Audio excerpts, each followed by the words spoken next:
doutor Arthur. Nos ouvindo.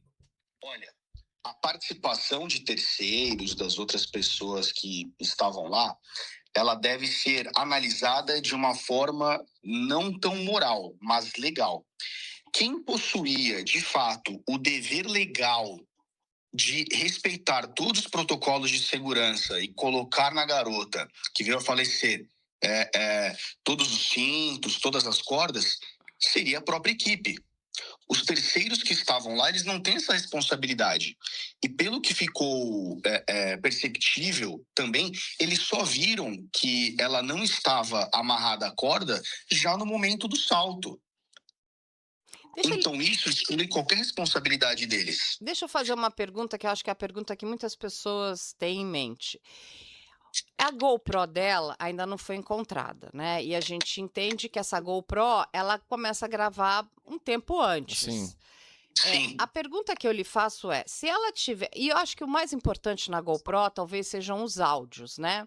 Se ela sim. tiver perguntado para a pessoa que colocou o equipamento nela, dito o seguinte: "Tá tudo certo com o meu equipamento, eu tô pronta", a pessoa diz: "Não, tá tudo certo", essa pessoa então não passaria a ter um outro entendimento jurídico ou não também? Porque a pessoa fala: "Não, Não. tá tudo certo", e não estava. Não, ainda assim, eu sei que é difícil para algumas pessoas entenderem pela gravidade que foi, mas ainda assim é homicídio culposo. Entendi. Ainda assim, até porque as pessoas estavam realizando outros saltos, essas pessoas estavam com equipamentos de segurança, as outras pessoas que saltaram com equipamento. O que houve foi uma falha de segurança gritante. Ia ser diferente, vamos supor, se eles conhecessem ela, quisessem que ela morresse, que, pelo que tudo indica, não é o caso. Mas é uma falha imensurável, mas ainda assim é uma falha e não é caso de dolo eventual. Entendi. E até aproveitando o doutor Arthur aqui ainda com a gente, caso tenha alguma coisa nesses áudios, doutor Arthur, que possa. Há alguma coisa, vamos lá, vamos colocar bem no popular. Há alguma coisa, ou nos áudios, ou na informação, ou em vídeos, que pode tornar o caso de culposo, com essa pena que a gente já falou aqui, que é bem branda, é bem leve, para o Sim. tal dolo eventual, alguma coisa, não que a gente tenha essa informação, essa prova palpável para tornar isso. Mas existe alguma coisa que pode sair do culposo, que é o que a gente está estabelecendo aqui, para o dolo eventual? Existe alguma informação? E a gente pode até ir, se tiver uma câmera tal, se tiver alguma informação, uma conversa, se tiver uma mensagem no celular da Duda, alguma coisa assim, teria alguma coisa que tornaria como dolo eventual esse caso, doutor? Olha, o que poderia tornar dolo eventual seria se algum deles da equipe tivessem visto que ela não estava com equipamento completo, e mesmo assim ele falasse, dane-se, se ela morrer, morreu. É muito difícil a caracterização do dolo eventual, porque você tem que analisar a conduta e a reação dela. É muito complicado. Não é um instituto do direito penal que ele é nítido, que ele é claro. Eu acho muito difícil que tenha havido qualquer conversa prévia que indique isso, mesmo que seja individual. Note, são 3 pessoas que estavam lá na equipe. Aí eu Muito entendo o difícil que ter feito. ele tá falando. É como se você tivesse o desprezo.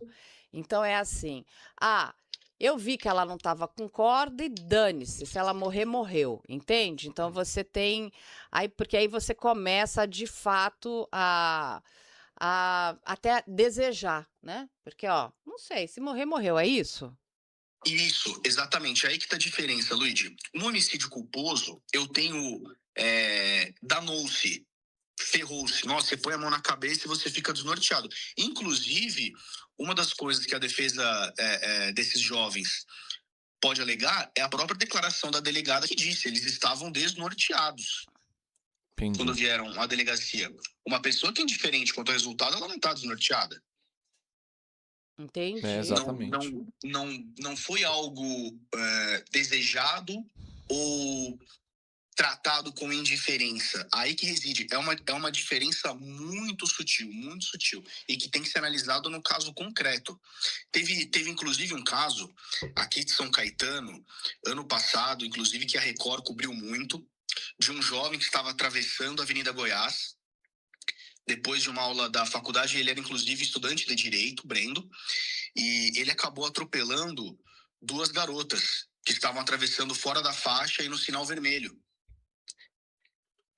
É o típico, claro, do homicídio, é o típico caso do homicídio culposo. Ele parou, ele prestou socorro, se apresentou, foi até a delegacia, mas a delegada entendeu que era um homicídio com dolo eventual, que também não os caracteriza. Seria muito diferente se ele estivesse a 200 por hora em uma zona que não poderia estar, e enquanto as pessoas tivessem atravessado e ele visse as pessoas atravessando, seguisse acelerando. É o dane-se.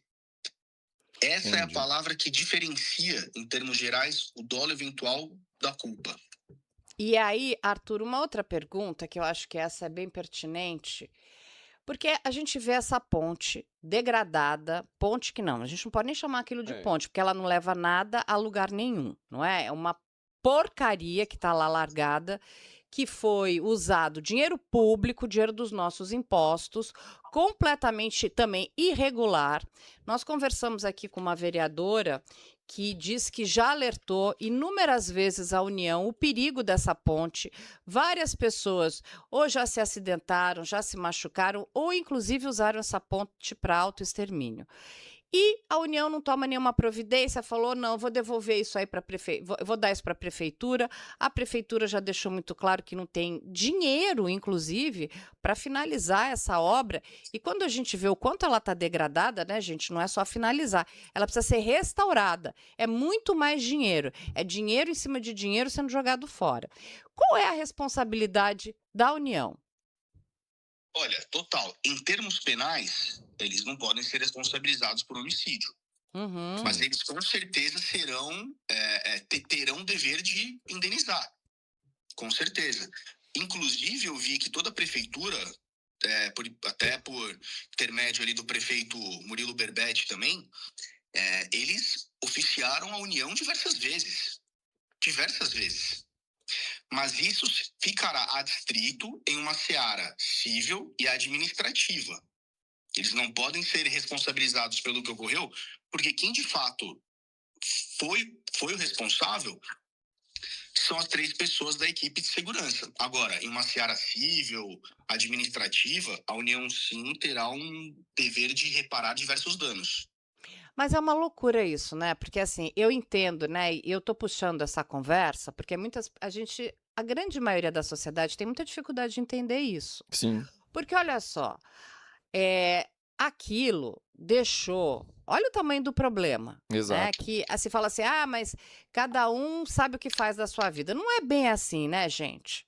Aqui na sexta-feira mesmo, aqui em São Paulo, tem um elevado aqui que fica perto da Henrique Schaumann, que eles usam para fazer isso. A gente viu uma pessoa que morreu.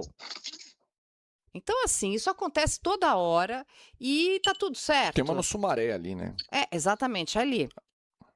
E fica assim, não, no máximo ele vai ter que arcar com algum dinheiro, alguma reparação financeira, sabe-se lá quando, né? Porque eles têm advogados poderosos, vão ficar recorrendo, vão ficar, né, usando a máquina, né, jurídica para protelar. E aí a gente vê essas tragédias acontecendo que poderiam ser evitadas. Tem uma questão que a gente, como sociedade, precisa parar e se debruçar. Não sei o que o doutor Arthur pensa, porque a gente sempre fala muito aqui que o direito não resolve as mazelas da sociedade, mas isso aqui não é uma questão de mazela da sociedade, isso aqui é uma questão de uma responsabilidade da União que não faz nada. Fica nesse jogo de empurra e de burocracia. Enquanto isso, as pessoas vão morrendo. Exatamente, perdemos essa menina, essa mocinha. Exatamente. Não, fica... Exatamente.